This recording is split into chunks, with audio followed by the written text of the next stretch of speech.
बहुत समय पहले की बात है। समुंदर में एक हिमगिरी नाम का राज्य था। उस राज्य में बहुत सी जलपरी और जल पुरुष रहते थे। राज्य के बाहर एक गुफा में बहुत भयानक दिखने वाली एक बुरी जादूगरनी चुड़ैल रहती थी। उसका नाम सकीना था। उसके बड़े बड़े नाखून थे और बड़े बड़े काले रंग के बाल थे। हिमगिरी की रानी ने उसे उसके बुरे कर्मों की वजह से ही राज्य से निकाल दिया था। इन हिमगिरी राज्य के लोगों की वजह से ही मुझे उस राज्य से निकाल दिया गया था। मैं इनमें से किसी को भी जिंदा नहीं छोड़ूंगी। मैं अपने अपमान का बदला जरूर लूंगी। और इस रानी की वजह से ही मेरी इतनी बेइज्जती हुई। इसे तो मैं जरूर सबक सिखाऊंगी। हिमगिरी राज्य की रानी का नाम इलियाना था। उसके पति की मृत्यु हो चुकी थी। उसके पास सिर्फ उसकी एक बेटी ही थी। बेटी का नाम एंजल जलपरी था। मैं अपनी बिटिया की शादी तो किसी सुंदर राजकुमार जलपरी से ही कराऊंगी, जो मेरी बिटिया को हमेशा खुश रखे। मेरी बिटिया शादी में सुंदर सुंदर कपड़े पहनेगी। बहुत से रिश्तेदार आएंगे। मैं तो खूब धूमधाम से अपनी बिटिया की शादी करूंगी। माँ आप भी ना, मुझे कोई शादी वादी नहीं करनी। मैं तो हमेशा आपके साथ ही रहूंगी। मुझे आपको छोड़कर कहीं नहीं जाना। अगर मैं चली जाऊंगी तो आपकी देखभाल कौन करेगा? मेरी बच्ची, तुम अभी नादान हो। शादी तो सभी को करनी पड़ती है और हर लड़की को कभी न कभी तो अपने घर जाना ही पड़ता है। उधर सकीना चुड़ैल बुरी जादूगरनी इलियाना यानी रानी परी से और उसके नगरवासियों से बदला लेने के लिए सोच रही होती है। मुझे किसी भी हाल में उन सब से बदला लेना ही है, चाहे मुझे कुछ भी करना पड़े। मैं बदला तो लेकर ही रहूंगी, पर मैं करूं क्या? समझ गई मुझे क्या करना है। उधर महल में आज खूब रोशनी थी, क्योंकि आज राजकुमारी एंजल का जन्मदिन था। महल में खूब हलचल थी। राज्य के कई लोग और इलियाना के कई रिश्तेदार भी उस जन्मोत्सव पर शामिल थे। तभी महल में एक बहुत ही सुंदर जलपरी प्रवेश करती है। अरे वाह, आओ आओ, तुम्हारे आने से तो पार्टी में 4 चांद लग गए। आओ, मैं तुम्हें अपनी लाडली राजकुमारी से मिलवाती हूँ। कहती हुई उस सुंदर जलपरी को एंजल के पास ले जाकर एंजल से कहती है, देखो बेटी, तुमसे मिलने कौन आया है। एंजल सुंदर जलपरी को देखकर मुस्कुराती है और उसे नमस्ते करती है। नमस्ते आंटी। नमस्ते बेटी, जन्मदिन की बहुत बहुत शुभकामनाएं। बेटी एंजल, इनका नाम मरीना है। ये एक बहुत बड़ी जादूगरनी है। इन्हें कई तरह के अलग अलग जादू आते हैं। एंजल खुशी से मरीना की ओर देखती है। दूसरी तरफ सकीना चुड़ैल अपने घर के अंदर की प्रयोगशाला में कुछ प्रैक्टिकल टेस्ट कर रही होती है। मुझे इसे बनाने में बहुत समय लगा, परंतु मेरी मेहनत रंग लाई। मेरे द्वारा बनाए गए इस घोल में उन सभी से अपने अपमान का बदला लूंगी। इलियाना, अब तुम्हें और हिमगिरी के सभी लोगों को मेरे अपमान का खामियाजा भुगतना पड़ेगा। और तभी एक जोर की बिजली कड़कती है। बुरी चुड़ैल जादूगरनी एक सुंदर जलपरी का रूप बदलकर उस पार्टी में पहुंच जाती है। ये लो एंजल, मेरी तरफ से एक छोटा सा तोहफा। इस तोहफे के अंदर एक बहुत विचित्र इत्र है।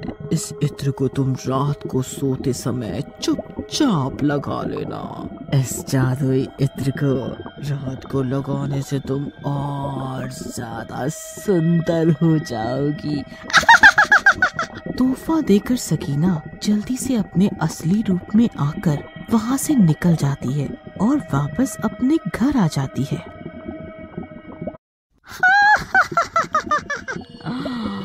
अब मेरा काम हो गया, अब इन लोगों से मेरा बदला पूरा होगा। राजकुमारी एंजल सकीना के द्वारा बताई बात के अनुसार रात को इत्र लगा के सो जाती है। आधी रात के करीब एंजल एक बहुत ही डरावनी चुड़ैल जलपरी का रूप ले लेती है। तभी उसकी आँख खुल जाती है और वो महल से बाहर निकल जाती है। चुड़ैल के बहुत बड़े बड़े दांत होते हैं, उसकी आँखें भी एकदम लाल रंग की होती हैं और बाल एकदम काले और खुले खुले होते हैं। अब मैं सब लोगों को अपनी जैसी चुड़ैल और बना दूंगी। मैं किसी को नहीं छोड़ूंगी। इतना कहकर एंजल एक घर में घुसती है। घर में एक पति पत्नी सो रहे होते हैं। तभी एंजल उन दोनों का पलंग उलट पुलट देती है और उन्हें डराने लगती है। अब तुम दोनों मेरे हाथों से नहीं बचोगे और ना ही इस राज्य की कोई भी जलपरी जल पुरुष बचेगा। मैं सबको अपनी जैसी चुड़ैल और भूत बना दूंगी। और फिर उन दोनों को अपने दांत से काटकर भूत और चुड़ैल बना देती है। अब वो तीनों मिलकर नगर के और लोगों को डराने लगते हैं।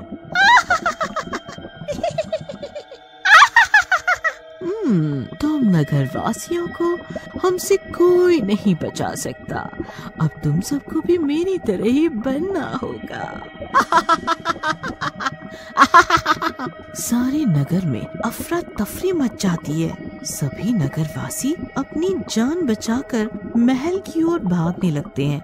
बचाओ बचाओ, रानी इलियाना हमें बचाओ।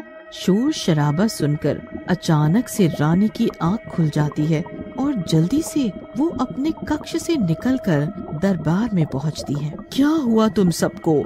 इतनी रात गए, तुम सब यहाँ कैसे? और इतना चिल्ला रहे हो और इतने डरे हुए क्यों हो? जल रानी हमें बचाओ, हमारी रक्षा करो। हमारे पीछे चुड़ैल पड़ी हुई है। हाँ क्या? चुड़ैल? और वो भी अचानक से मेरे राज्य में? सैनिकों जाओ, जल्दी से मेरी सहेली मरीना जादूगरनी को जल्दी से यहाँ बुला कर ले आओ। 4 सैनिक मरीना को बुलाने चले जाते हैं। फिर इलियाना जल्दी से एंजल के कक्ष में जाती है। कक्ष के भीतर वो देखती है कि एंजल वहाँ पर नहीं है। वो घबरा जाती है। इतने में मरीना भी वहाँ आ जाती है। इलियाना मरीना को सारी बात बता देती है। ये जरूर उस सकीना चुड़ैल का काम है, उसके अलावा कोई नहीं कर सकता ऐसा। उससे तो सबक सिखाना ही पड़ेगा। मरीना अपनी जादू की छड़ी को 2 बार गोल गोल घुमाती है और एक कांच का बना हुआ पिंजरा ले आती है। इम विम क्लिम गिली गिली गिली गिली छू। जल्दी से उन सभी चुड़ैल को इस जादुई पिंजरे में लेकर आओ। छू इम ब्लिम क्लिम छू। तभी तीनों चुड़ैल उस जादुई पिंजरे में आ जाती है। हमें बाहर निकालो, हम किसी को भी नहीं छोड़ेंगे। गिली गिली गिली गिली गिली गिली गिली। इन सभी को वापस पहले जैसा कर दो। छू। और सभी चुड़ैल वापस पहले जैसी हो जाती हैं। फिर मरीना अपनी जादू की छड़ी को गोल गोल घुमाती है और सकीना को अपने कब्जे में करके महल में ले आती है और सकीना के द्वारा ही बनाए गए इत्र को उसी के ऊपर छिड़क देती है। नहीं! तुम ऐसा नहीं कर सकती। अभी मेरा बदला पूरा नहीं हुआ है। मुझे मेरा बदला लेना है। बुरे काम का अंजाम बुरा होता है, समझी चुड़ैल सकीना? उस के बाद सकीना चिल्लाते हुए वहाँ से गायब हो जाती है और फिर कभी वापस नहीं आती।